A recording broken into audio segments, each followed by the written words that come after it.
technology transfer could be ensured. Or frequently I'm asked the question, how can you bring the professor or the university staff to the small and medium-sized enterprises?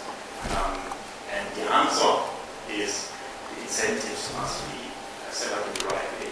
So the model, one of the models in Germany, with Fraunhofer or with Steinbeis or with other bridging institutes, is that the professor is allowed to earn money.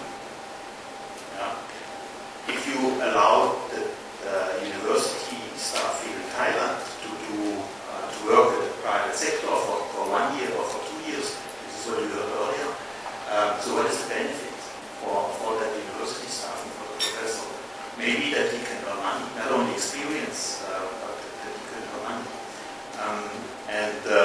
Especially with the example I made with Steinbeis, it is part of our model that 91% of the turnover Steinbeis professor does in a real consulting project together with SMEs stays in his own pocket, so the money is his. And this is a very big incentive for the people to do consulting, to do knowledge and technology transfer. Yeah, and the role of the state, of the government, perhaps he should finance or fund where you have market failures or market deficiencies. This is transaction cost problem, communication between the two worlds of research, technological development, universities, and education, and the other world is companies, small and medium businesses, and corporate. So if there is a major bridging problem because of lack of interaction, communication, and transaction, then government should incentivize, give incentives, and fund certain bridging institutions or fora or transaction cost. Mobility, for example, researchers, company, subsidizing. Second role of the government should be, or the state, define societal issues, for example, challenges, and define technological development and innovation projects that are going to be handled in a stakeholder cooperation way, working as an initiator and perhaps facilitator of these cooperations. Third role is to define and to secure framework conditions like balanced IPR regulations, like finance, market development, seed capital, venture capital, let's say all this regulatory and incentive framework, and to provide the infrastructure. For example, we need for our business model development of the knowledge-based economy or of our network information digital society, ICT infrastructure that allows businesses and other organizations to create new innovations type of system or non-technological innovations. Thank you.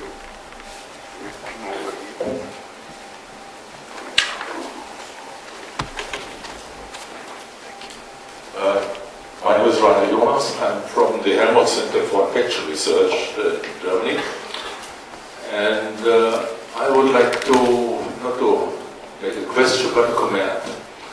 I have observed that also in Germany, and I think in the Asian countries it's not different, as far as I know, that, let me say, for PhD students in the natural sciences, you have no course with regard to technology transfer, to communication skills.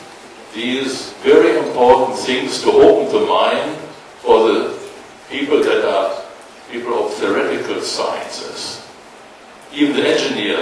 the universities have not so much experiences. The thing for applied universal applied science is a little bit different, but to open the mind for these people to have a look at the industrial side. Because when people from universities and people from industry are sitting together, they are normally talking two different languages.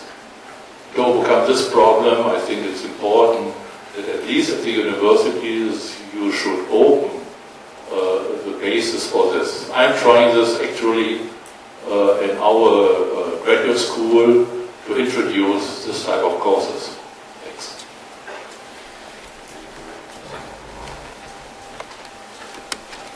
This is a major problem, and in whatever country, to my opinion, nowadays at least, referring to the German situation, according to my view, the major problems still exist between small and medium enterprises and research organizations. Although our gross, medium-sized, gross machine, medium-sized companies have a very strong and I think very powerful relationship with applied research institutions. But the vast majority of the small and medium enterprises still lack this, let's say, transaction, interaction, and communication to applied science and research institutes.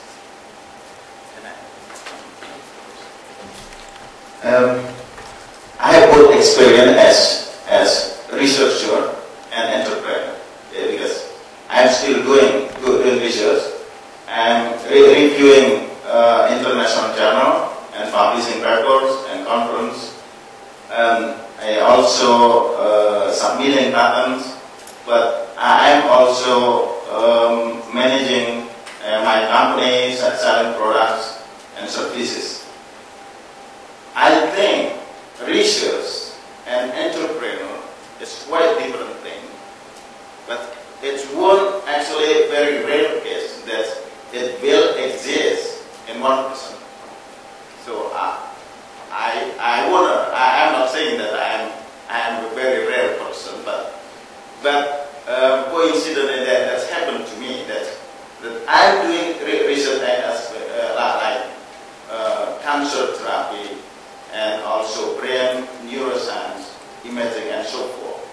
But when we are talking about doing business, it's something different. It's in business, in my companies, we are not selling that high advanced set of the research. We are selling something was needed by the customer. Sometimes it is very low level technology, but this is not related exactly with the research we are doing. So we are doing research for the purpose of curiosity and idea. So with hoping that sometime and someday it will be maybe necessary for commercialization. But it is not from the beginning we like to commercialize the research. So for the business purposes, we are talking with the client. We are doing developing product which is needed by the client. So it's not related with the research. So I think this is quite a different thing. Innovation, the drive for innovation is demand from the client, from the user. But the drive for research is curiosity and idea. I think Dr. Willinger explained that. So that's my opinion. Maybe we still have time for one more question or one more comment from your side. Yes. It's very simple. ASEAN as 10 countries, they may have different understanding of what innovation is, and innovation may be looked at different points of views. We have economic point of view, social, political, and so on and so forth. I noted that from your from the discussion, everything about innovation will eventually equate to profit. Are we talking about profit only? At the end of the day, you are talking about private enterprise. Is it the end goal of innovation? Or is it happiness? Singapore may be number 2 in world competitiveness, but are they happy? Is it profit or is it the people? What would be our objective at the end of the day? This is very simple. Maybe you have a different points of view on this. So what are these? What are your views on this?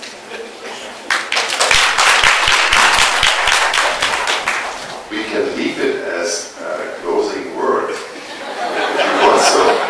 Okay, and we can discuss it nicely during our dinner and even later on. Unless you want to give a final comment. An economist would say value doesn't mean anything without valuation. Or then they have the wording of utility. Yeah? This is not necessarily related to markets or to market pricing. It is related to shadow pricing or something beyond profit. Yeah? Of an individual or of a company or value added of a society valued by market prices. So, to give the direct answer, you can relate innovation to utility, happiness, in other words, and you have to indicate what you mean by happiness and to try to measure it. Yeah? So this is again an SDI indicator system problem. Yeah? Okay, thank you very much so far and for today. We are all invited, you are invited to benefit, enjoy the dinner. The dinner is right out there. And you remember, this is an opportunity for networking. And you have about, it's 7 o'clock now, we will meet tomorrow at 8:30. So you have 13 and a half hours for networking now, until we meet again tomorrow. Please, before you leave the room, don't forget to hand over the work group form, right, for tomorrow afternoon. And if you are interested in the river cruise dinner tomorrow evening, please also register. You will find forms outside. Thank you very much. Enjoy.